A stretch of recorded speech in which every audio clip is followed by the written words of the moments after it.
Hebu tuzungumze kuhusu pumu. Hii ni hali inayotokea kwa wagonjwa ambayo inawasababisha kuwa na ugumu wa kupumua, kupiga mluzi na kubana kwa kifua. Hali hii husababishwa na kuathiriwa na vumbi, vichafuzi mbalimbali vya mazingira, pamoja na kuathiriwa na kemikali. Na wakati mwingine familia za wagonjwa zikiwa na historia ya pumu, mgonjwa anaweza pia kuwa na mwelekeo wa kupata pumu. Pumu ni hali ambayo inaweza kudhibitiwa kwa kutumia dawa sahihi, na msingi wa dawa za tiba ya pumu ni matumizi ya vipumulio.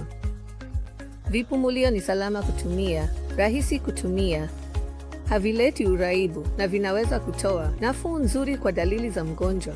Mbali na dawa kama vipumulio na baadhi ya dawa za mdomo ambazo zinaweza kuandikiwa wagonjwa mara kwa mara, ni muhimu pia kwa wagonjwa wa pumu kuchukua chanjo zao za mafua kila mwaka, kwa sababu tunagundua kuwa moja ya sababu muhimu zinazochochea pumu ya mtu kuongezeka na kuzidisha na kusababisha shambulio la pumu ni maambukizi.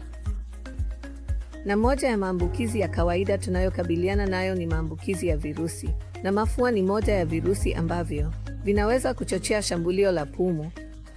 Kwa hivyo tumia vipumulio vyako vizuri, dhibiti pumu yako na uishi maisha yenye afya na yenye matukio.